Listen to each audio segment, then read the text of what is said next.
On November 7, 1943, at 11:30 a.m., Hauptmann Hans Werner Lerche paced around a captured Republic P-47 Thunderbolt at Rechlin airfield in Germany. This American fighter, which would dramatically alter German understanding of how the U.S. conducted warfare, was massive. Fully loaded, it weighed more than 7,600 kilograms, nearly double that of a Messerschmitt Bf 109. The cowling itself seemed larger than the entire fuselage of some fighters. To the Germans, who were focused on sleek, efficient designs, the Thunderbolt appeared oversized and wasteful, almost absurd. The aircraft had been captured just 3 days earlier after Second Lieutenant William Edward Roach, 22, from Pennsylvania, made a navigational error that gave the Germans their first fully functional Thunderbolt. Roach was on his third combat mission with the 355th Fighter Group, 358th Fighter Squadron, stationed at Steeple Morton, England. That day, his mission was distinct from the large-scale bombing runs carried out by the 8th Air Force targeting German sites. While 112 B-17 Flying Fortresses attacked their targets, escorted by 283 P-47s from various fighter groups, Roach's squadron was assigned to escort B-26 Marauder bombers from the 9th Air Force, targeting German airfields in occupied France. These were tactical strikes separate from the strategic bombing campaign. The 358th Squadron launched 12 P-47s for this task. Roach was flying a backup aircraft prepared to replace any damaged plane in the formation. If no replacements were needed, he would return early. 10 minutes after takeoff. Lieutenant John Lanier's P-47 developed engine trouble, prompting him to abort the mission and return to base. Roach moved up from his backup position to the 4th slot in yellow flight. The weather was harsh over northern France, with thick clouds extending up to 20,000 feet and near-zero visibility inside the clouds. Outside, the temperature dropped to minus 15 degrees Celsius, causing ice to form on the plains. Navigation was based solely on instruments, dead reckoning, and radio compass bearings, as there were no visual landmarks. The B-26 bombers struggled to locate their targets due to the poor weather, and the mission commander decided to abort. The bombers jettisoned their loads and turned for home, with the escorting P-47s following. This is when the real problems began. The return flight encountered strong headwinds that had not been forecasted, with wind speeds exceeding 100 miles per hour at altitude, blowing directly from England to France. The P-47s were battling these fierce headwinds, leading to higher fuel consumption. Aircraft that were supposed to have ample fuel margins suddenly found themselves in danger of running out. Yellow flight descended through the clouds to head back to England. Roach lost sight of his formation in the thick overcast and relied on instruments to maintain the heading he thought would lead him to England. When he finally broke through the clouds at 8,000 feet, he expected to see the English Channel. Instead, he saw French farmland. The fierce winds had blown him off course. With only 40 minutes of fuel remaining, he spotted an airfield below that appeared to be a British landing ground. Roach decided to land, refuel, and continue. After circling once and lowering the landing gear and flaps, he made a smooth landing. However, as he opened the canopy, he saw German soldiers approaching with rifles. He had mistakenly landed at Carpic Airfield, a Luftwaffe base near Khn, France. Roach was quickly captured and, within hours, was transported to a prisoner of war camp. Within a day, he was transferred to Stalag Luftwaffe near Bath, Germany, where he would remain until Soviet forces liberated the camp in May 1945. 3 other pilots from the 358th Fighter Squadron were lost that day, all due to the same fuel exhaustion caused by the unexpected severe headwinds. The squadron lost 4 aircraft in total during what should have been a routine mission. Captain Walter Kozak, the most experienced pilot in yellow flight and an instructor, was forced to attempt a belly landing on a beach when his fuel ran out. He made it within a few miles of the French coastline before his engine failed, but managed a perfect belly landing in a field. German forces captured him within an hour. He, too, was sent to the same prison camp as Roach. Flight Officer Chester Watson had a different fate. While flying over the water, his fuel became critically low. He had two choices: attempt to reach the French coast and risk capture, or bail out over the channel and hope for rescue.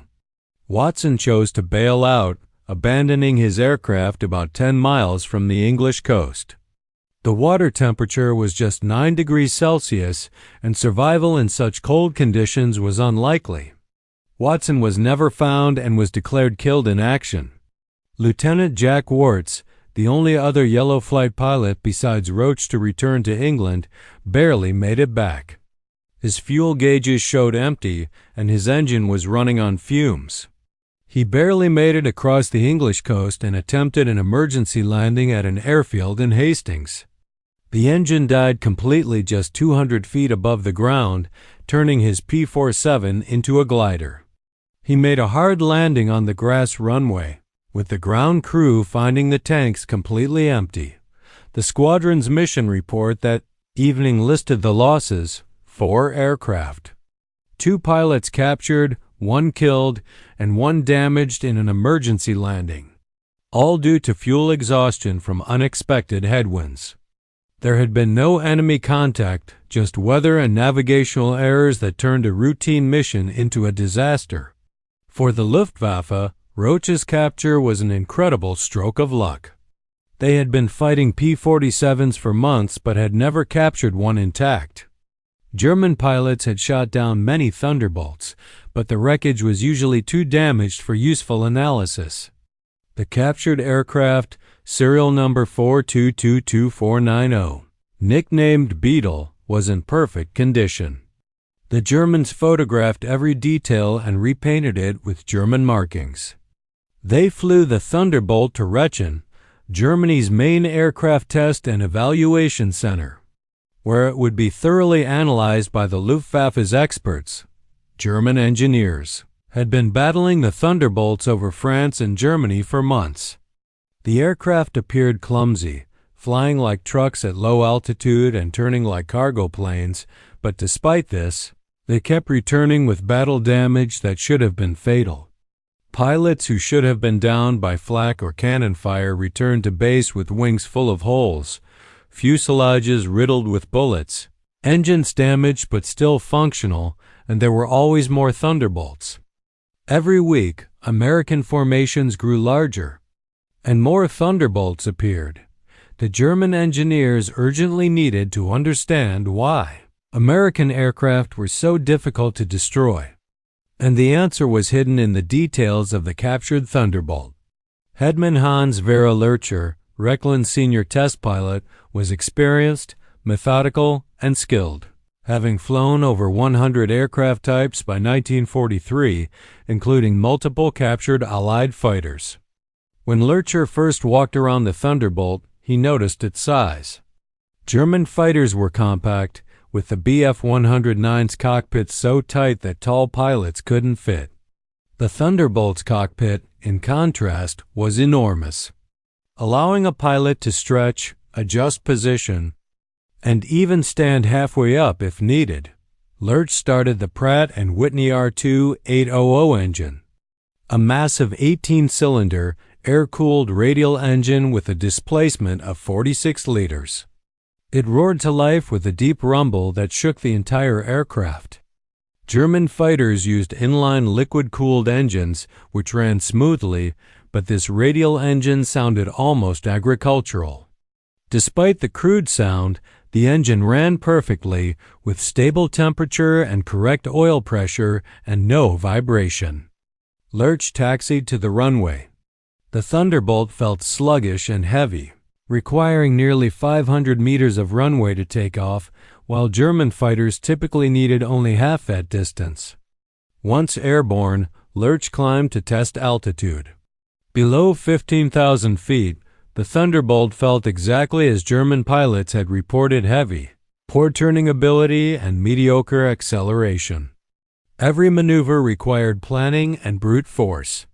However, above 20,000 feet, the turbocharger engaged fully, dramatically increasing power.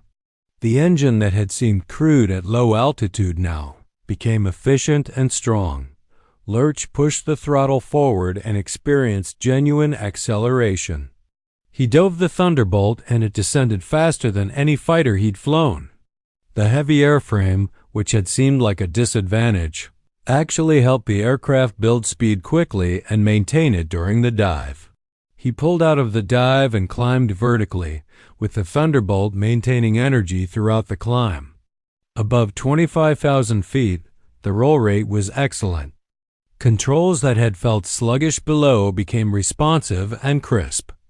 After 40 minutes of testing, Lerche's initial assessment was clear. The Thunderbolt was built differently. It contradicted German engineering principles, yet it worked. And understanding why would reveal something important about American strategy. Over the next several days, German engineers at Rechlin conducted the most detailed evaluation of an American fighter ever performed. Every system, component, and design decision was carefully analyzed. The team, made up of structural engineers, propulsion specialists, armament experts, and aerodynamic analysts, worked through the aircraft methodically. The first significant revelation came from examining the structure. German aircraft were known for their weight optimization, with every component engineered to be as light as possible while maintaining strength. The Thunderbolt, however, was the opposite. The fuselage used aluminum sheet metal nearly 2 millimeters thick, where German practice used 1 millimeter or less. The Longeren's main structural members were built from 5 millimeters thick channel sections, compared to the typical 3 millimeters used in German aircraft. The formers, which gave the fuselage its shape, were spaced 30 centimeters apart, while German planes spaced them 50 to 60 centimeters apart to save weight. The Germans calculated that the Thunderbolt's fuselage was overbuilt by nearly a 2-to-1 factor, able to withstand up to 15 gigaseconds before failure, far beyond the 8G capability required for a fighter. The fuselage weighed about 1,200 kilograms more than necessary by German standards. The wing structure showed the same pattern. The main wing spars were large, with an extruded aluminum I-beam over 10 centimeters tall and 8 centimeters wide, far larger than the spars used in German planes. The wing ribs were also heavily reinforced, whereas German ribs were made as thin as possible. German engineers determined that the Thunderbolt's wings could handle up to 20 gigaseconds before catastrophic failure, an unrealistic scenario for a human pilot. One German engineer criticized the design as wasteful engineering, noting that the structure was overbuilt. However, another engineer recognized the real purpose. This design was not about flight performance, but about manufacturing and battlefield survival. With such excessive strength, manufacturing tolerances could be looser, and less skilled workers could build the components. Rivets and welds that would be faulty in other planes would still hold up here. The overbuilt design made the Thunderbolt more resilient to battle damage, allowing it to survive in combat where other aircraft would fail. The second discovery came from the engine. The Pratt & Whitney R2800 radial engine weighed over 1,000 kilograms by itself.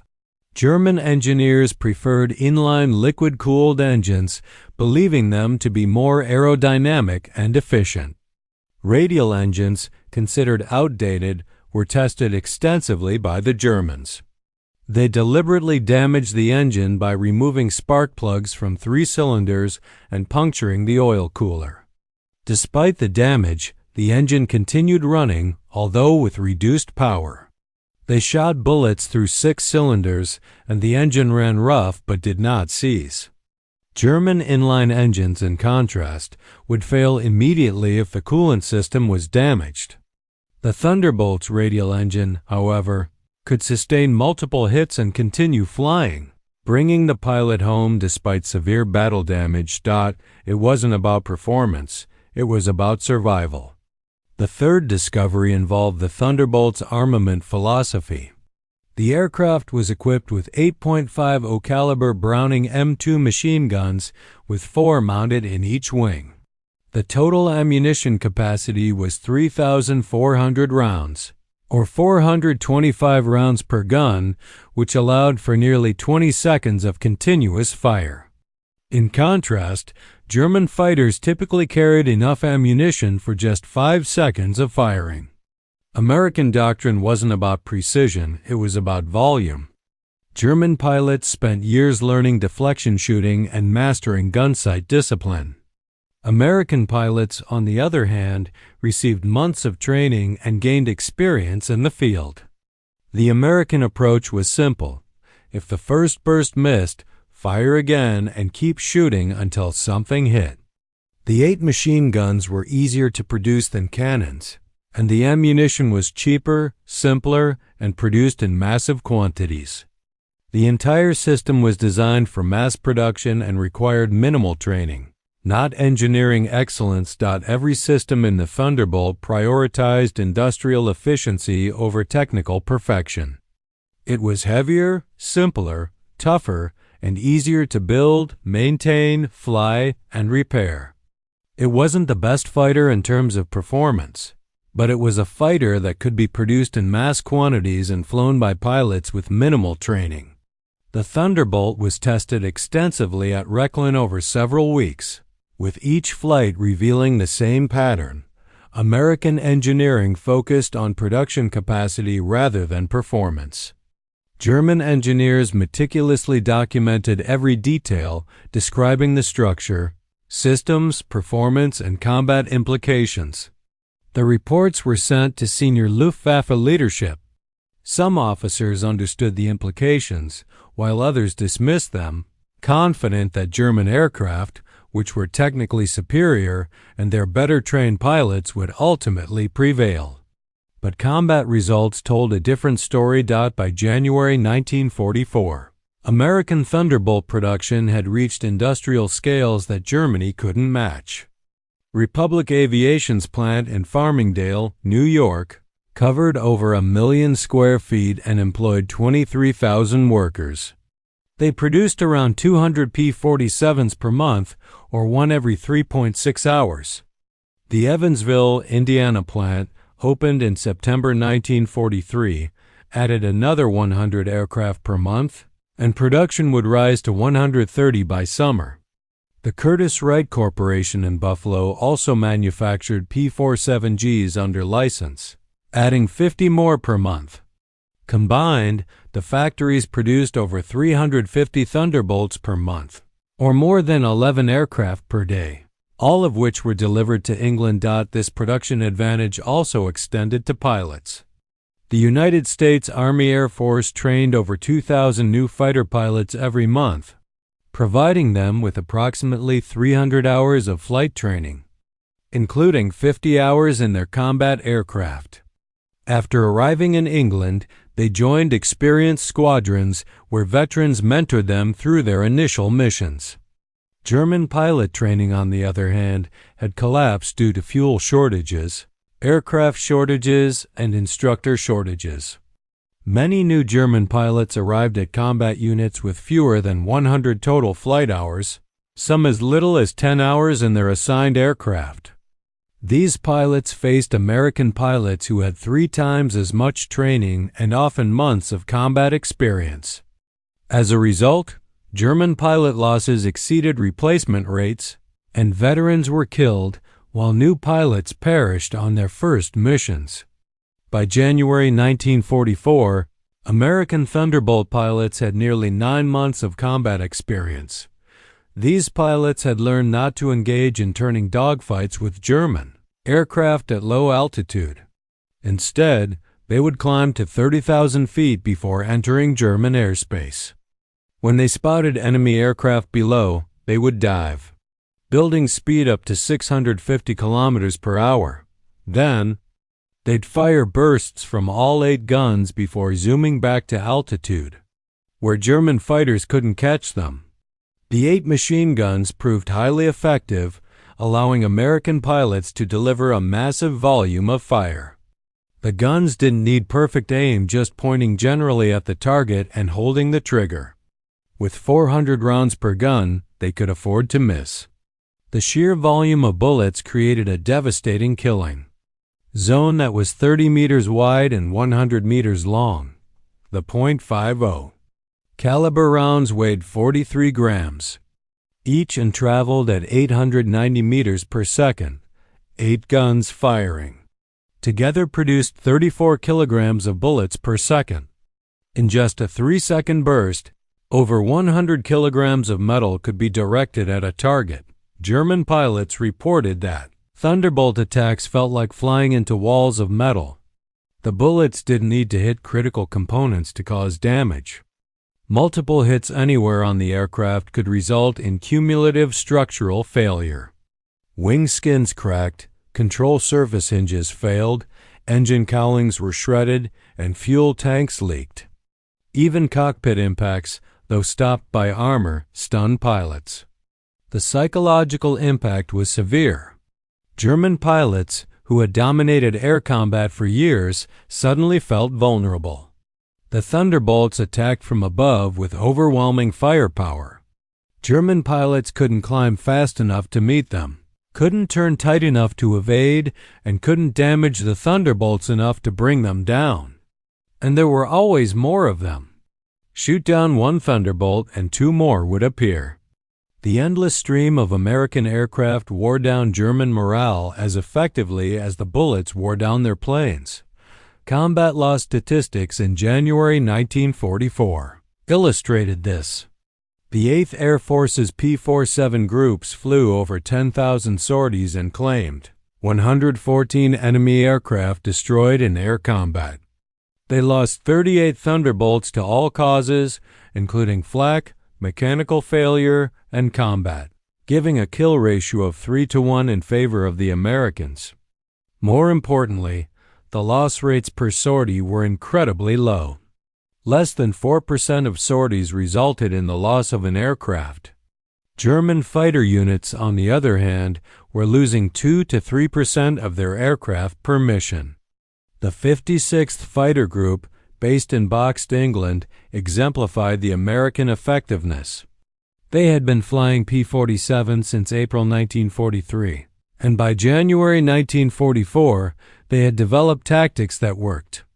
That month alone, they destroyed 78 German aircraft, confirming 78 kills and likely many more unconfirmed. They lost just 6 Thunderbolts, giving them a ratio of 13-to-1. Individual pilots, like Captain Robert Johnson and Major Gerald Johnson, scored impressive kills.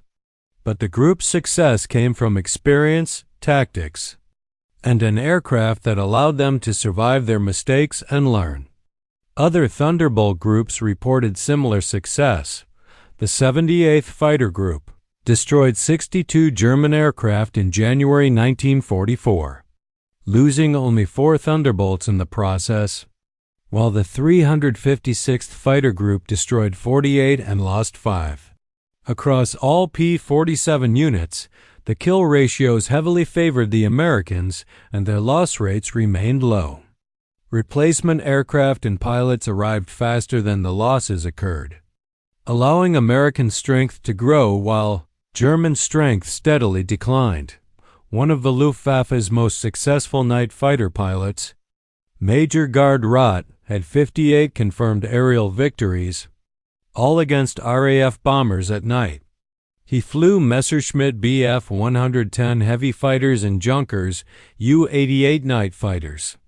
Roth was awarded the Knight's Cross with oak leaves and was the 10th most successful night fighter pilot in history. In February 1944, he attended a Zirkus Rosarius demonstration at his base, where Rosarius showcased captured Allied aircraft, including the Thunderbolt. Roth was struck by how different the Thunderbolt was from any Luftwaffe aircraft. The overbuilt structure, the massive engine, and the simple, rugged systems were designed for production and survival rather than performance and efficiency. Roth immediately understood what this represented. The Luftwaffe was fighting a different kind of war than they had prepared for. German aircraft were engineering marvels carefully designed, precisely built and beautifully balanced, but they were fragile. When they were hit, they often failed catastrophically, and there were never enough of them. On the other hand, American aircraft, while crude in comparison, were tough. They absorbed damage and kept flying, and they came in endless numbers. Roth remarked to his fellow officers after the demonstration, "We can shoot down 10 of these and 20 more arrive the next day." That's the real problem, not the aircraft, but the production system behind them. As winter and spring of 1944 progressed, German pilot losses accelerated. In February, Luftwaffe fighter strength on the Western Front dropped 12% despite new aircraft being produced. March saw losses rise to 15%, and by April they reached 17%. The problem wasn't the aircraft production. Germany was building over 900 fighters a month, but rather the pilots. Experienced pilots were dying faster than training schools could replace them. A newly trained German pilot with 200 hours of training and no combat experience typically survived only 3 missions before being killed. In an attempt to increase pilot throughput, the Luftwaffe shortened training times, but this only made things worse. Pilots with just 100 hours of training were often killed on their first mission. Meanwhile, the United States Army Air Forces had the opposite problem: too many trained pilots. The U.S. was producing over 2,000 newly qualified fighter pilots each month, each with around 300 hours of training, including 50 hours in their combat aircraft.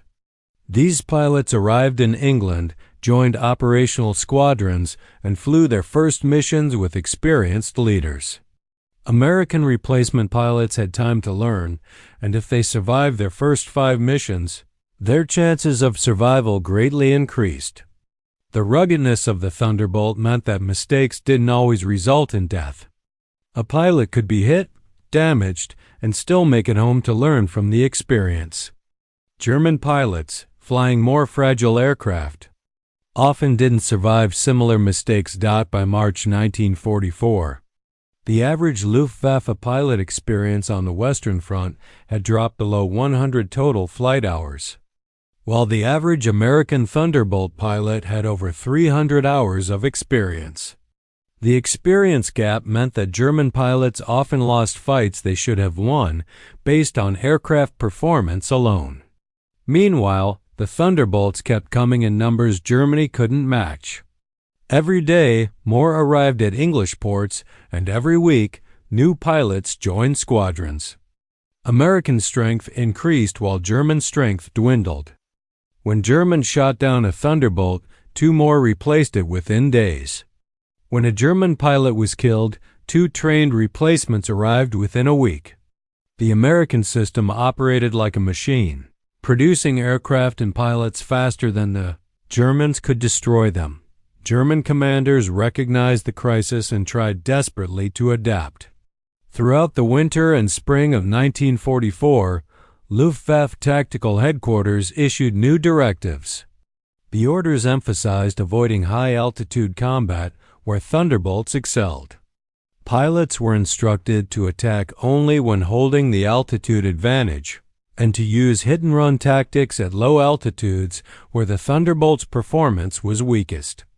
They were also ordered to disengage immediately if American fighters gained advantageous positions. These tactics made sense on paper, but in practice, they failed repeatedly. The fundamental problem was that Thunderbolts didn't fight alone. They operated in formations of 16 to 48 aircraft, with excellent radio communication and coordinated tactics. American flight leaders positioned their formations at high altitude with the sun behind them, controlling the geometry of the engagement. German pilots trying to follow the new directives found themselves in disadvantageous positions. If German fighters tried to climb to gain altitude, the Thunderbolts dove away, building speed that the Germans couldn't match, and then climbed back to altitude. If German pilots attacked from below at low altitude, they had to climb through the altitude band where Thunderbolts were fastest and most maneuverable. If Germans tried to refuse combat entirely, American fighters would escort bombers unopposed to German cities and factories. The Luftwaffe couldn't afford not to fight, but they also couldn't win by fighting. Some individual German pilots developed personal tactics that sometimes worked.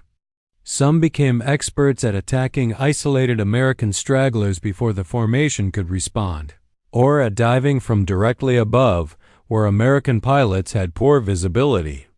Others mastered the art of faking attacks from one direction and then reversing to catch Americans in vulnerable turning positions. These tactics occasionally succeeded, but they required exceptional skill, perfect execution, and a bit of luck. Most German pilots lacked the experience for such complex maneuvers, and even successful attacks often failed to bring down Thunderbolts due to their structural toughness. The Luftwaffe also tried concentrating their fighters for mass attacks, hoping that sheer numbers would overwhelm American formations. In theory, if 50 German fighters attacked 30 Thunderbolts simultaneously from multiple directions, some Germans would break through the defensive fire and score kills.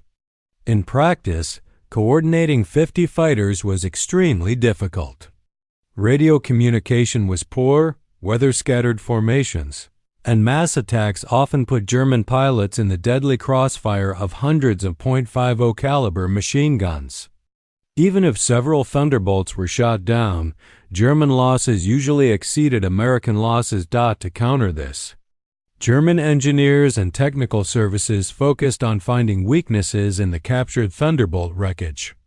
They examined every crashed P-47, measuring armor thickness, identifying vulnerable components, and mapping the damage that had caused failures.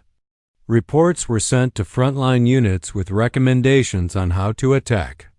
They advised targeting specific areas like the oil cooler, control linkages in the tail, the wing root, and the turbocharger ducting. Some pilots followed these recommendations and achieved kills, but most attacks still failed to bring down the Thunderbolts. The overbuilt structure meant that damage to one system rarely resulted in catastrophic failure. Even if critical systems were damaged, the Thunderbolt could keep flying, allowing the pilot to return home. Rechlin and later Zirkus Rosarius provided German pilots and engineers with valuable knowledge about the P-47 Thunderbolt's characteristics, construction, and capabilities. This information helped to some degree, as German pilots who had closely examined the aircraft were more effective when engaging it in combat. However, knowledge alone could not overcome the fundamental imbalance in the conflict. While the Germans understood what they faced, they couldn't produce enough fighters or train enough pilots to match the overwhelming American numbers. Quality knowledge couldn't overcome the sheer quantity of American production. By March 1944, the Luftwaffe was losing the air war over Germany. American bomber formations were striking deep into German territory, escorted by heavy fighter protection. German fighters would occasionally inflict heavy losses on bombers, but the escort fighters were destroying German defenders faster than new pilots and aircraft could be produced. Every major air battle further depleted German fighter strength. The Luftwaffe was bleeding out while American strength continued to grow. The captured Thunderbolt, which had been transferred to Zirkus Rosarius, continued its demonstration duties through mid-1944. Rosarius demonstrated it dozens of times at air bases across Germany, educating German pilots on the aircraft's capabilities and potential attack methods. But fewer pilots attended these demonstrations, not due to lack of interest, but because the Luftwaffe was losing pilots faster than they could replace them. Experienced veterans were being lost at an alarming rate. The captured Thunderbolt was last recorded at Leipzig-Brandes Airfield in August 1944, but after that, its documentation disappears. It may have been destroyed in combat, damaged beyond repair, or abandoned as German forces retreated. American investigators searched for it after the war, but found no trace. It vanished into the chaos of Germany's collapse. Hans Werner Lerche survived the war and was captured by Allied forces in May. 1945. American intelligence officers interrogated him extensively about the evaluation of captured aircraft. In 1946, Lerche was recruited as part of Operation Paperclip, the American program that brought German scientists and engineers to the United States. Over 1,600 German technical personnel were relocated to America between 1945 and 1959. And Lerche was sent to Wright-Patterson Air Force Base in Ohio. There, he worked until 1968, evaluating aircraft and training test pilots. He became an American citizen and spent his career studying aircraft performance. In the 1970s, Lerche wrote a memoir titled Luftwaffe Test Pilot, Flying Captured Allied Aircraft of World War II, where he devoted an entire chapter to the P-47 Thunderbolt. Lerche initially viewed the Thunderbolt's engineering as crude, but later recognized it as a brilliant strategy. Americans didn't design aircraft to be perfect. They designed them to be good enough and built thousands of them. William Roach, the pilot who inadvertently gave